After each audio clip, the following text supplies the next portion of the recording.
So Matt, we finished the second video looking at what therapists and counsellors might do if they feel like they can't offer that challenge to a specific client or a specific patient. Let's now look at how we think we can help therapists and counsellors to step into that role of providing a bit more challenge when it feels appropriate and when it feels right to do so. So trying to find that sweet spot, that balance between having a space where a client can come and talk about how they feel and feel that they can trust their therapist and be heard by their therapist, but also potentially get a little bit of stretch, a little bit of push as well. Yeah, great. So, I mean, I think that's the first thing to say is that therapy is a bit scary, isn't it? It's a bit, can feel difficult. It can feel like an unusual activity when you're undertaking it for the first time from the client's point of view. So I would say some of what we're doing in order to get to stretch, to get to challenge, is taking a bit of effort to settle people in, to begin to acclimatize them to what to expect. So I do offer a bit of structure to my clients. I say that it usually helps if you start by telling me what the problem is and what in particular made you reach out. So I'm sort of structuring the beginning of the session. I'm not simply doing a over to you gesture.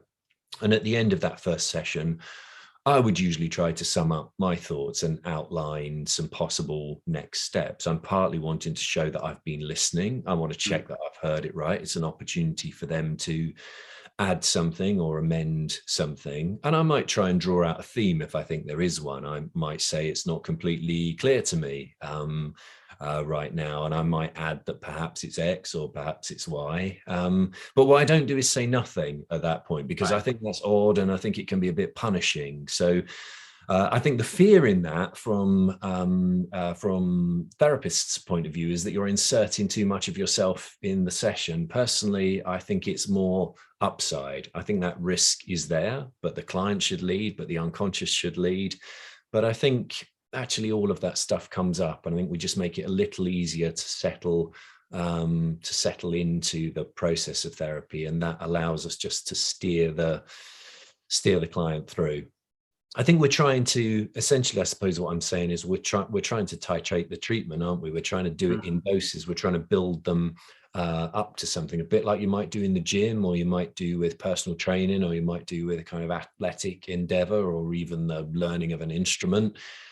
So I might lean into something more with somebody I knew well, and who I thought knew me. And I might say also, I'm going to push you here a bit, if I may, with your permission. I might say, I'm pushing you here a bit because I think we're onto something important. Let's keep going if we can, because I think you're talking about an issue which is really significant. So but presumably you would also listen to lifetime feedback from a client saying, no, hang on, this is too much, you're pushing me too hard. Yeah, absolutely right. I think they absolutely have the right to say, no, it's not for today. And I think if you are listening, if you really, you feel that you're attuned in that session, I think sometimes you know that. And I think it is also the other side of it is sometimes slowing it down. Sometimes clients do move quickly, and there's a feeling that I have a feeling sometimes that they're racing through it, or they're wanting to sort of discharge something. And I think it might leave them actually at the end of the session feeling a bit vulnerable and a bit like they've disclosed some things to somebody with whom the relationship isn't fully formed. So I think sometimes there's a moving it on, and sometimes there's a slowing it down as well. Great. Obviously, some individuals come to therapy and they don't necessarily want, particularly early in the work, don't want or expect a huge amount of challenge and might not benefit from a huge amount of challenge. They might be someone who is likely to get what they want from the work by talking with the therapist about their life, about how they feel, putting it into context, understanding themselves a little bit better without a huge amount of challenge. So how do we as therapists get to know what each individual person who comes to sit in front of us, what they might want, what they might prefer, and then what might be most helpful to them in their work, particularly with challenge in mind? I think it's a great question, because it takes us right to the heart of it for my money, which is it's about preferences. It's about client preferences. And we know that clients do much better if they have their preferences honored. So, I mean, the really simple answer to the question is we ask.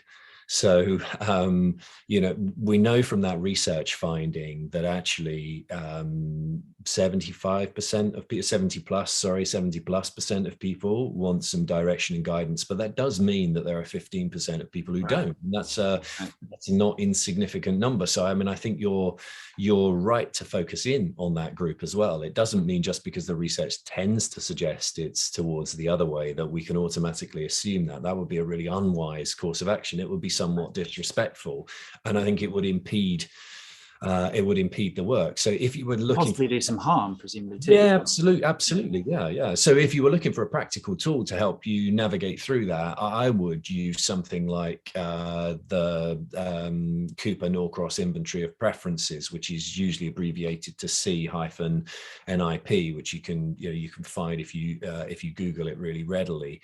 And you can either use that in its full form. You could send that out electronically first. You could fill it in as a paper inventory. It's not long. It's free to use. It's free to download. You don't need any particular training. It's really obvious how you would engage with it. But you could also use it in an abbreviated form. So I tend to use it as just like 3 or 4, maybe 5 prompts in a session, rather than use it as in its full form. And the authors, Mick Cooper and John Norcross, are perfectly at ease with you doing that. They advise that might be one way of doing it. So I think what we're saying in that is we don't assume, and we don't assume we've nailed it in one hit as well. You come back to those kind of questions. So is this right? You've asked for me to be challenging, to bring you back to the point if you drift. Am I doing that sufficient for you? Am I doing that in a way that feels respectful? Am I doing too much of it? Am I being a bit too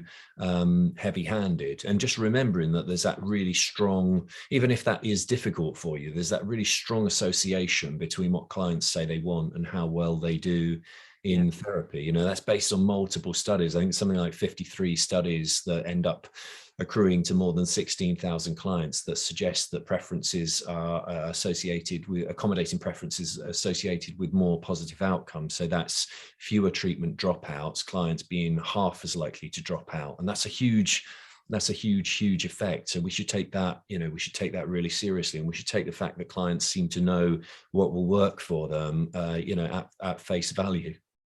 Yeah, they know what would work for them, and presumably there's some contextual element to that as well. So in the same way that if you're working with a personal trainer who, when you're feeling at full strength, will push you and challenge you in a certain way, if you're recovering from an injury or you're preparing for a big race or something like that, their approach to you is going to be a little bit different. They're not going to ignore those contextual factors, even though they feel like they understand you more generally as a person and as a client, right? Yeah, absolutely right. Yeah. So I think there's a default to resilience, isn't there? There's a default that we're here to do important change work in your life. Usually people have come with a pressing problem. It's, a good deal of time and money can be spent in therapy. So often an outcome is being sought, but yeah, it may be today you need to do something slightly differently. And then the judgment for the clinician is always, well, where are we moving away from what we've agreed, what you've asked me to keep you focused on? Because sometimes clients can be subsequently disappointed. I wanted you to push me a little further, or I wanted you to bring me back to that focus. I think there's always that judgment there, but the essence of trusting the client to know what they need in that moment, what their preference is a pretty sound one to base that on. Good. Let's finish by looking at a specific tool or technique that we can use in the service of challenge. You mentioned earlier about the risk or the fear of therapists bringing themselves too much into the room and not allowing the work to develop at the pace that the client might want it to. But I want us to just finish by looking a little bit at the use of self-disclosure in a way that can potentially help with that stretch and that challenge when we're working with clients. So to give you an example, just to start this bit of the conversation rolling, I might, for example, if I'm working with someone who struggles with a social anxiety or a public anxiety, draw on my own personal experience of that and my personal experience of what was helpful in response to tolerating that anxiety and moving through that anxiety to help normalize what the person's feeling, but also to move us into some practical solutions that they might find helpful quite quickly. Now, there are some who would say you're bringing yourself too much into the room there. but how would you see examples like that, or examples in your own work of facilitating that challenge through self-disclosure, as opposed to smothering the client and what they might need in the work?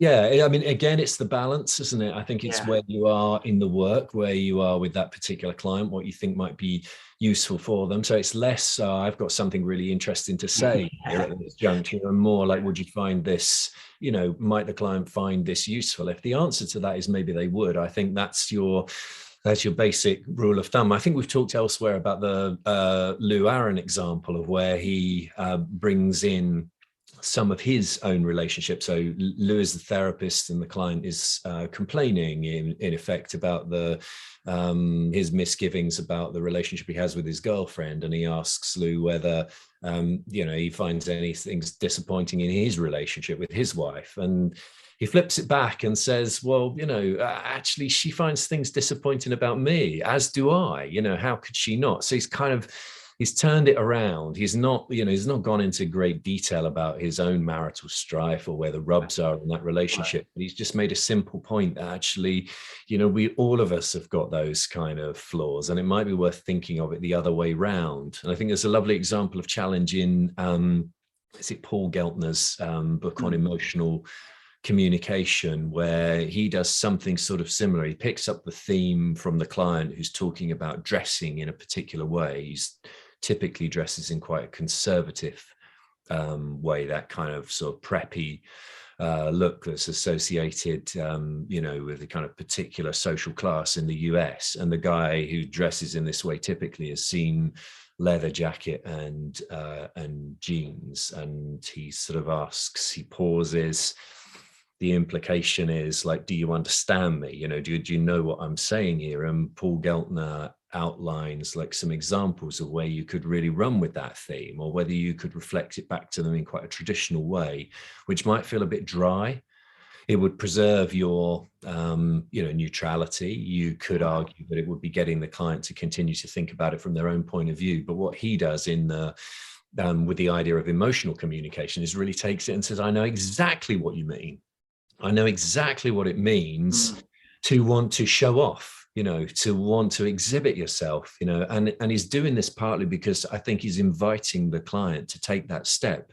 There's another way of being. The right way to be in every situation is not incredibly cautious, conservative, think through all of the risks. Sometimes there's something to be said for exuberance and excitement, and he's speaking against the kind of stuffiness of that client's parents, but he knows those things when he does that. He knows the client's default, he knows his backstory, and he is encouraging him through his own sort of self-disclosure. Yes, I know exactly what you mean, and sometimes I feel this way, for the client to take that step. I guess he's kind of role model in it, or pace setting. Another it feels like there's a kind of challenge of invitation there. So it doesn't have to be a challenge which feels punitive. It can be a challenge which is about inviting and exploration rather than anything punishing.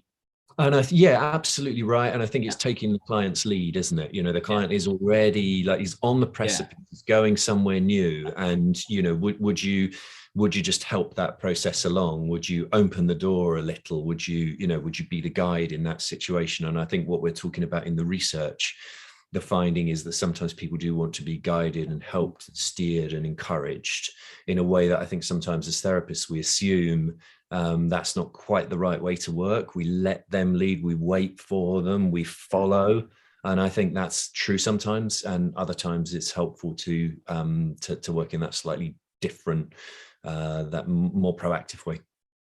Great. So where can people go if they want to find out a bit more, particularly thinking of those people who've watched the 20 minutes, half an hour or so of the two of us talking in more general terms about challenge? If they want to train a little bit more, if they want to get a bit more practical, clinical ways of working with challenge, where should we direct them to?